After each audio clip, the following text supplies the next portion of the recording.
j'avais envie de partager ce que moi j'avais ressenti en étant dans son intimité. Puisqu'un journal intime, donc au début elle a 27 ans, c'est une juive néerlandaise en 1941, et elle est follement amoureuse. Et c'est un peu un journal de midinette qui se raconte et qui se dit non mais là je peux plus, là j'ai entendu au téléphone, ça panique, et puis je suis totalement boulimique, c'est comme avec les fleurs, quand j'en vois une, je l'aime tellement que je la mange tout de suite, et là ça peut pas durer comme ça, c'est pas une vie, il faut que je me contrôle. Et donc elle essaye de commencer un travail sur elle pour un peu dompter cette passion, ce corps tyrannique, cette sensualité, ce charnel, ce bouillonnement qui est en elle. Et elle commence à écrire. Et au fur et à mesure, je dirais qu'elle est rattrapée par l'histoire, elle fait l'exercice. C'est un petit traité d'exercice de philosophie quotidienne, son texte. Et elle fait l'exercice de se scruter, d'essayer de voir pourquoi elle réagit comme ça, alors que si elle était plus libre, pourquoi est-ce qu'on se marie à un homme? Pourquoi est-ce qu'on va donner son amour qu'à une seule personne? Ça nous détache totalement de l'amour universel.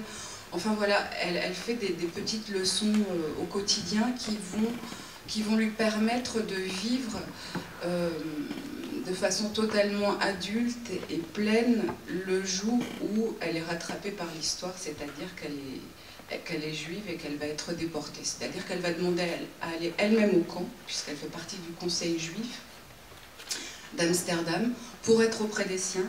Et quand elle est au camp, elle est totalement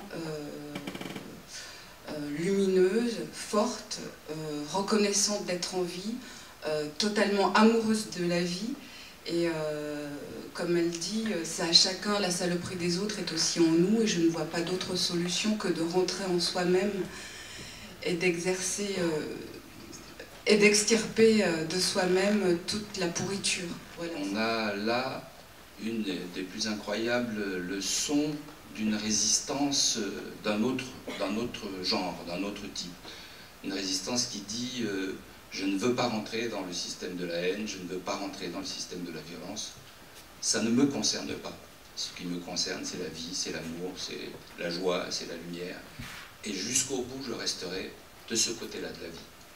Et c'est une figure incroyable d'une résistante, mais d'une résistante autrement. Et elle est allée jusqu'au bout de cette idée, de cette posture, on pourrait dire, malgré, parce qu'elle est totalement consciente de ce qui se passe, elle n'est pas du tout naïve, mais malgré ce qui arrive, elle veut et elle se tient du côté de la vie. Et c'est une magnifique leçon.